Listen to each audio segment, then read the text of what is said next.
Alright, so here we have it, the new RTX 3060, which is launching today at an MSRP of $329 US. This is an extremely popular price point of GPU, and no doubt a lot of GTX 1060 owners out there will be looking at the 3060 wondering if it is worth the upgrade too. So that's exactly what we're going to take a look at today, and overall there is a lot of things to consider if you are kind of thinking about picking up the 3060. For example, is the 3060 Ti potentially worth the extra cash, or maybe should you wait for what AMD has to offer around the corner? Let's take a look.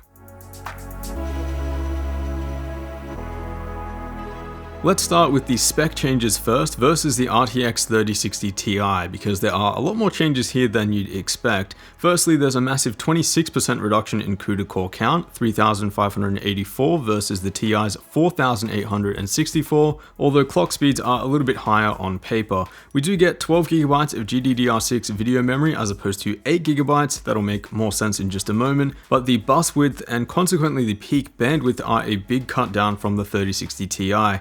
TDP is 30 watts lower, and we're looking at a $330 product as opposed to $400, although don't be too confident with that pricing. One reason for that is that the RTX 3060 will only be offered in custom card variants like this, which are absolutely fine. I have no problem with these at all, especially when it comes to cooling just a 170 watt GPU. But the problem here is that there is no real way to enforce that $330 base MSRP. As many of you have seen with the RTX 3070 and 3080, the only way to really get those GPUs at MSRP, like the exact MSRP, is to buy the Founders Edition models if you were lucky enough to have them offered in your region. So for all of my friends watching in Australia and New Zealand, this doesn't really affect us because the Founders Edition model weren't available to purchase in the first place, and we get absolutely slapped when it comes to custom board pricing anyway, but I can definitely see this affecting the real available pricing of the 3060 in other regions. So then, what's to stop Ethereum miners buying these things in bulk like they have done with previous 30 series launches? Well, supposedly Nvidia have enforced a hash rate limiter on the RTX 3060, which effectively cuts the mining performance in half. I did ask my contacts at Nvidia about this limit and how it's done, and I won't quote their exact answer, but they seem pretty confident that it can't be bypassed. Another effort to persuade cryptocurrency miners away from buying gaming GPUs is with the introduction of Nvidia's cryptocurrency mining processors, or CMPs for short. I'm not going to talk about these in detail, but my thoughts are pretty consistent with what Linus had to say in this video right here. Nvidia have also worked with motherboard partners to include resizable bar support for the RTX 30 series GPUs, and that starts here with the 3060. For those familiar with AMD's smart access memory, that's essentially what this is, allowing the CPU to take advantage of GPU memory. This is likely one of the reasons that the 3060 has 12GB of memory as opposed to the 6 or 8GB that you'd expect in this class. Gains here are going to be a little bit all over the place, expected to be anywhere between 0 and 10%. At this point, it's probably worth enabling if your motherboard supports it, but I need to test a lot more gains to determine the average gain over just the standard memory usage. But overall, what can we expect from the average RTX 3060 performance? Let's start off by looking at the brief evolution of this series of GPU from the GTX 10 series till now. The 6GB GTX 1060 over on the left there launched at $300 US back in mid-2016. Then we had the RTX 2060 at $349 at the beginning of 2019, and now we have the $329 3060. So at 1440p resolution, this is a capable GPU, and as you'd expect, it's faster than both its predecessors by a considerable chunk. But the distance between the 2060 and the 3060 might not be as much as some of you had expected, given what we've seen from other 30 series GPUs like the 3070 and 3080. Nvidia state that the RTX 3060 performance should line up right around RTX 2070 performance, and as we can see, that's pretty much what we get. The bigger question though, do you get this or the RTX 3060 Ti?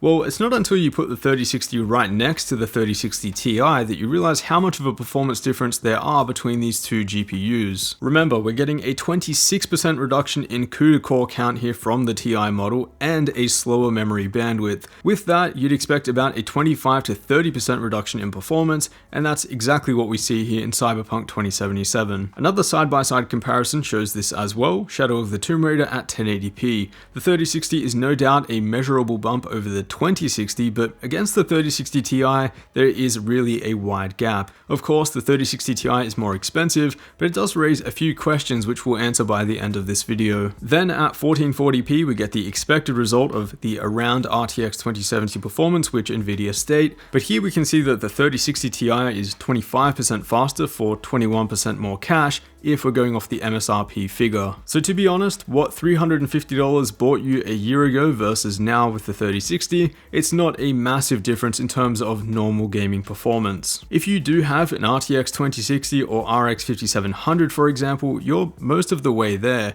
Personally, I'm not one to complain when we get a GPU that's faster than its predecessor at the same price. Even if it's 10% faster, I still think it's a better product, but here I think there is something else at play. So here's the thing, the performance of the RTX 3060 puts it in a position which is very easy for AMD to counter with something like an RX 6700 or 6700 XT, which we know are on the way soon. When that point comes, Nvidia have given themselves a lot of room to play with here between the 3060 and 3060 Ti, and then they'll potentially offer a 3060 Super card with more performance at around $350. So making a comparison across 10 games at 1080p, I found the 3060 Ti to average 148.3 FPS, whereas the standard 3060 average 117.4. Oddly enough, this lines up pretty much with the CUDA core percentage difference between the two, where the 3060 Ti is 26% faster. What's more interesting is that I found the 3060 Ti to be the slightly better value GPU, offering more FPS per dollar, despite it being the more expensive GPU, which is pretty unusual to see. When we bump things up to 1440p, the 3060 Ti stretches that lead a little bit further, now 27% faster on average across 10 games, and this might be the faster memory bandwidth taking effect. Then the big chunk of missing CUDA cores versus the 3060 Ti can also be seen in production workloads, where both Blender and V-Ray show a noticeable performance deficit versus the Ti variant. Performance as a whole though is still really exceptional for a $329 GPU, with performance exceeding both the RTX 2070 and even the 2080 in these workloads. Although the nerfed memory bandwidth means that video editors should probably throw in the extra cache for the Ti variant or a higher end 30 series GPU.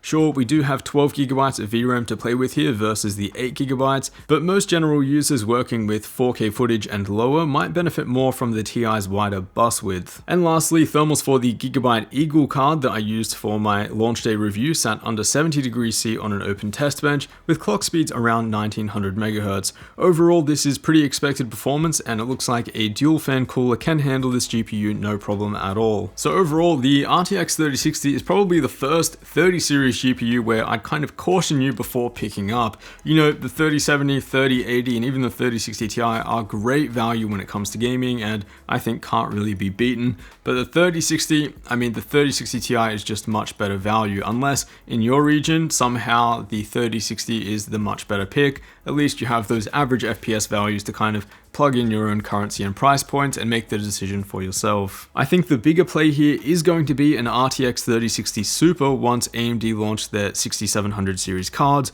because as great as it would have been, it just doesn't make sense for Nvidia to lay all of their cards on the table just yet, before we see what AMD has to offer at around the same price point. And I do want to reiterate that this is not a bad or slow GPU by any means, and of course, pricing in your region might change the conclusion for this entire video, and if you're just gaming at 1080p resolution, you can get a really solid gaming experience, especially if the games that you're interested support DLSS and ray tracing. Value wise though, the 3060 Ti is just better if we're going off the MSRP figures, and I do think that this card will be counted in about a month or two. So really hope this helped you out. If you are interested in the 3060 or some other GPUs, I will leave them linked down below in the description. As always, a huge thanks for watching, and I will see you all in the next one.